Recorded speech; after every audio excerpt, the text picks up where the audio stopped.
Hi there, grade 7s, and welcome to your WorksheetCloud.com English grammar lesson today. I hope you are well. Please make sure you have a pen and a notepad or some paper with you at hand for our lesson.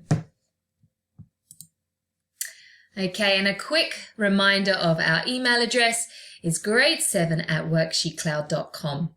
So, what are we going to be learning about today in our English grammar lesson? We're going to look at independent and subordinate clauses, how to identify them and recognize them in sentences, and also how to use them in our own writing. So let's start by reminding ourselves, what is a clause? Well, a clause is a group of words that contains a subject and a verb. Now, if you're unsure of those things, remember a verb is an action word, it's a doing word, and a subject is the person, thing, or something that performed the verb. Okay? So there are two types of clauses. We have independent clauses and subordinate clauses. And those words should give you a clue as to what they are. The word independent means to be able to stand on its own. Okay, so if we think about it in regards to our society, we say you're an independent adult when you can financially support yourself and you do not rely on anybody else. Well, the same is in the same sense, we're talking about this for the English grammar. So an independent clause makes sense on its own. It is one complete thought. So here's a couple of examples. I went to town. It was red. Those two short, sharp clauses make perfect sense if I had nothing else around them. A subordinate clause, on the other hand, it supports the independent clause. It gives us more information or adds additional information, and it is subordinate because it is dependent on the independent clause. Okay, so you as a child, you are dependent on your independent adult in your family. Okay, so it might be your parent or your grandmother or someone like that. They are dependent adults. They financially support you. They make sure that you go to school. They make sure you have food.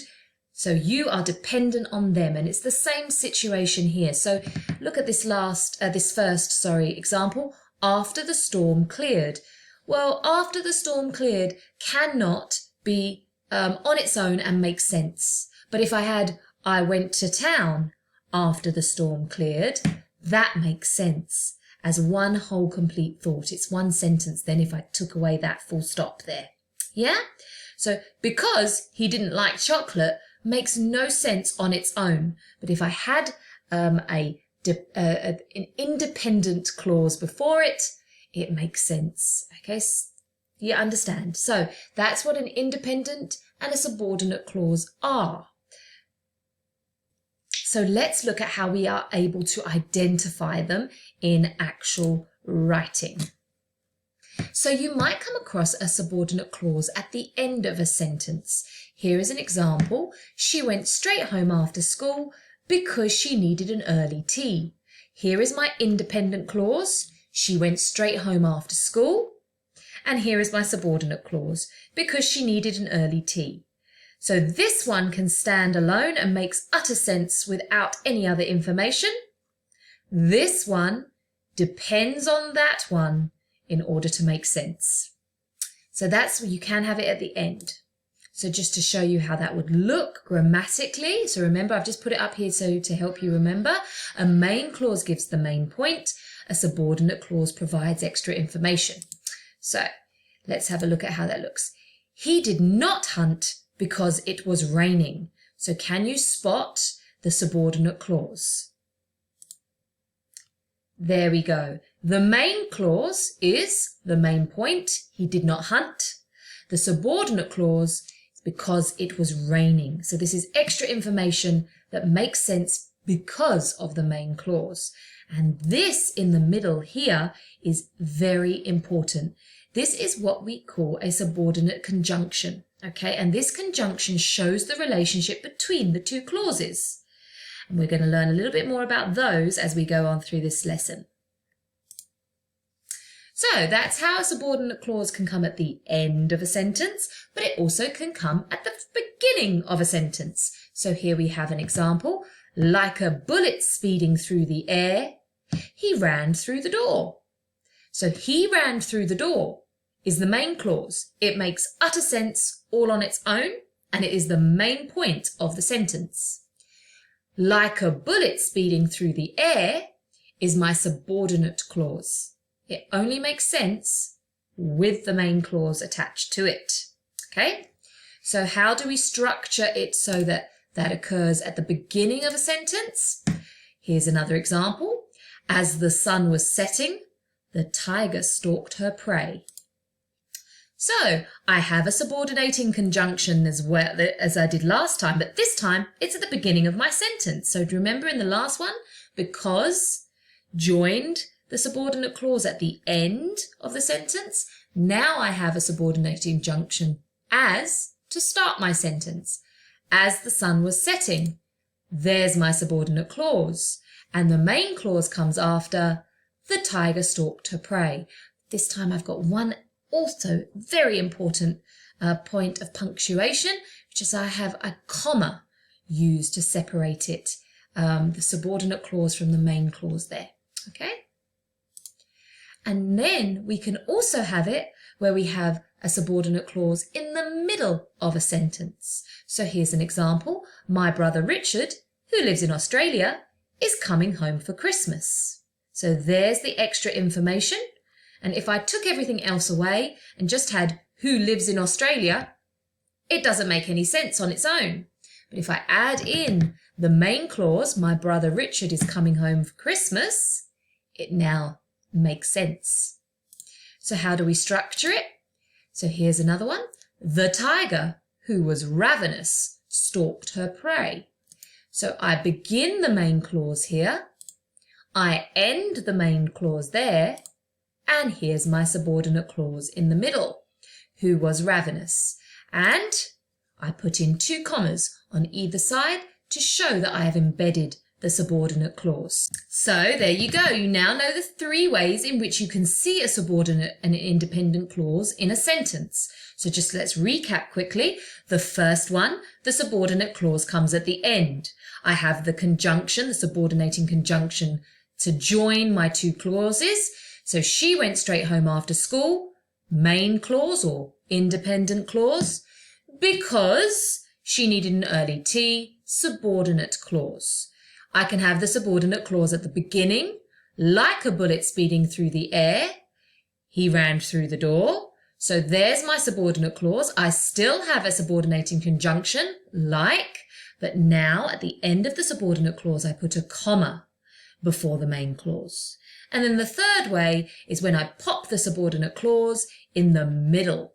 My brother Richard, who lives in Australia, is coming home for Christmas. So here's the beginning of my main clause, the end of my main clause, and I pop in the subordinate clause with a comma at either end. Okay? Right. So if we go on from there to look at commas, because they can often be incorrectly used when it comes to subordinate clauses. So let's just recap those rules. So here are the general rules of how to use a comma with the subordinate clauses. If a subordinate clause starts the sentence, use a comma after it. If it ends a sentence, no comma needed. So again, here's an example. Before we go swimming, there's my conjunction, comma. We have to go to school.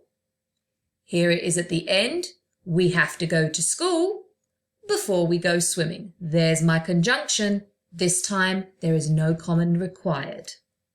And again, to reiterate this, if you're ever in doubt as to what is the subordinate clause and what is the independent clause in a sentence, read them on their own. Find the conjunction, read the sentence. Does it make sense on its own? If it does, then it's the independent. If it doesn't, then it's the subordinate. And then the last rule for using the comma when we put the subordinate clause in the middle is that you put a comma before it and after it.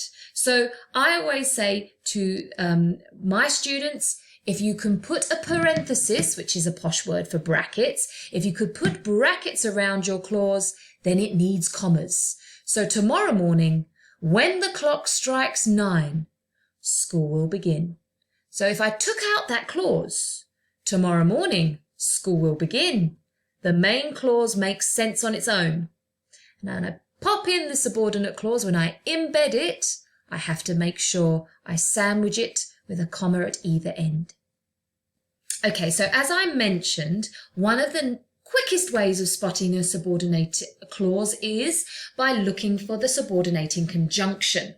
Okay, so what are subordinating conjunctions? Well, I've got a list here of some of the most commonly used ones for you. So here we go, if I can get my mouse working there. If, since, as, when, although, while, after, before, until, because. Now they are by no means a comprehensive list, there's definitely more, but those are ones that I think are the most commonly used in subordinating clauses, as subordinating conjunctions for subordinate clauses. Excuse me, get my tongue in my mouth. So what I've done is I've put them in different colours. So I've got an I and then an S-A-W-A, and then as you can see, I've got the different colours. And I was thinking maybe you could try to come up with an acronym to remember those subordinating conjunctions. Sorry, grade 7s. So here is an example of a typical question you might get if you were to get this on an English grammar test. So I'm going to ask you to spot the subordinate clause and the subordinating conjunction in this sentence. Juvenile penguins are able to swim, although their feathers aren't yet waterproof.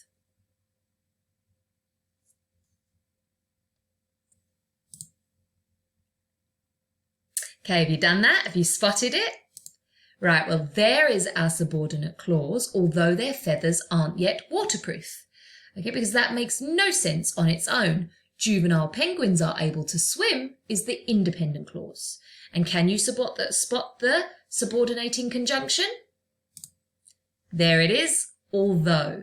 Okay, and now I know many of you are going, but hold on a second, there's a comma there, and you told us there doesn't need to be a comma. If it's a very long sentence, sometimes it's nice to put a comma in there just to remind your reader to take a breath. Okay?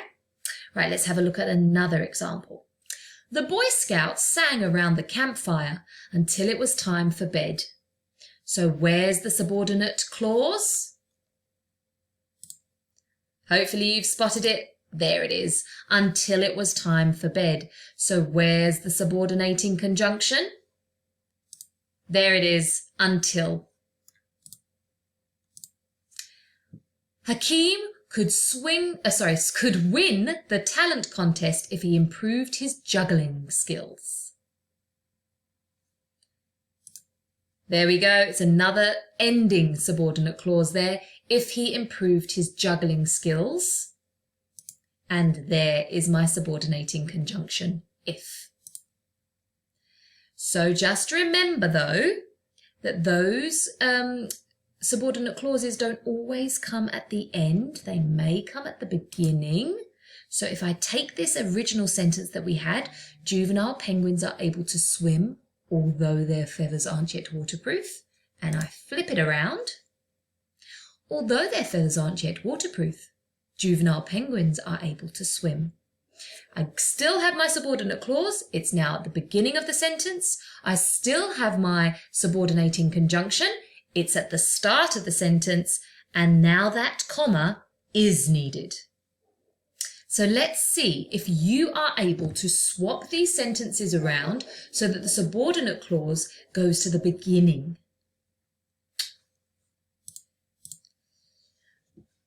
The Boy Scouts sang around the campfire until it was time for bed. Hakeem could win the talent contest if he improved his juggling skills. So maybe take a second to pause your video and see if you can take that subordinate clause and the subordinating conjunction and swap the order around so the independent clause comes at the end of the complex sentence. Okay, I hope you did that, because here's the answer.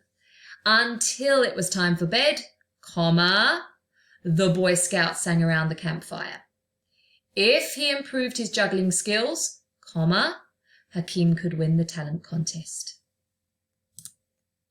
So that's all well and good. That's the grammar side of it, but let's see how we could apply it to our English writing. Because remember, subordinate clauses, their main purpose is to give extra information, and that makes our writing richer and more enjoyable to read. So what I've got on the next few slides for you is a spinner. And you're going to, well, I'm going to click the spinner and it will spin around and land on a subordinating conjunction or a relative pronoun. And you are going to see if you can use them in a complex sentence about the specific picture. So here's an example. So there's my picture. If the spinner landed on as, a sentence could be, as the children trekked through the misty wood, they saw the light shining from a mysterious building. Okay, so there's my subordinate clause giving extra information, as the children trekked through the misty woods.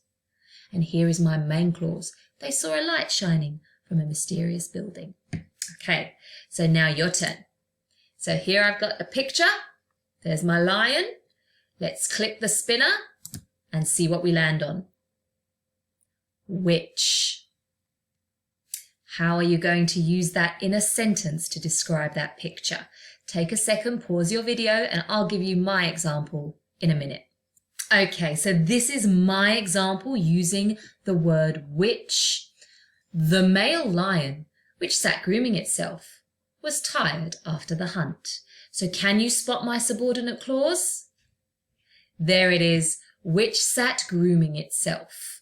And I know I've put it in the middle. I've done it correctly. I have a comma on either end, sandwiching it away from the main clause, which is the male lion was tired after the hunt.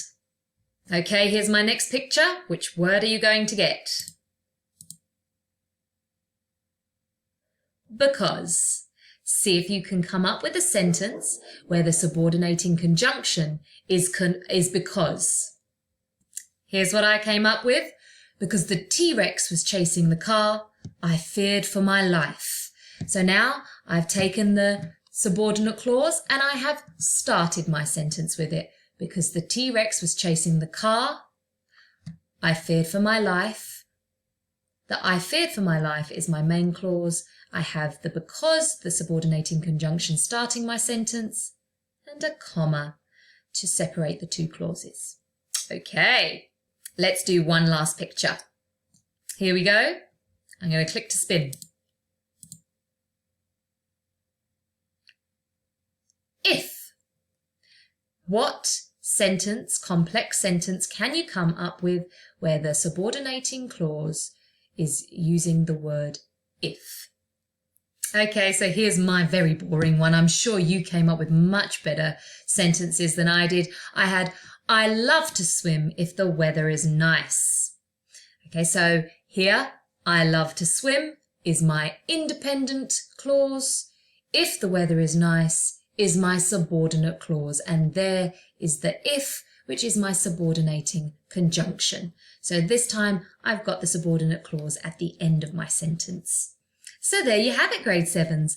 That is how you identify and use a subordinate clause to add extra information into your English writing, and also how you can identify the subordinate and independent clauses in your grammar work. So I hope you have a lovely day further. I hope you've enjoyed the lesson, and don't forget to complete the work that I have posted for you after this lesson.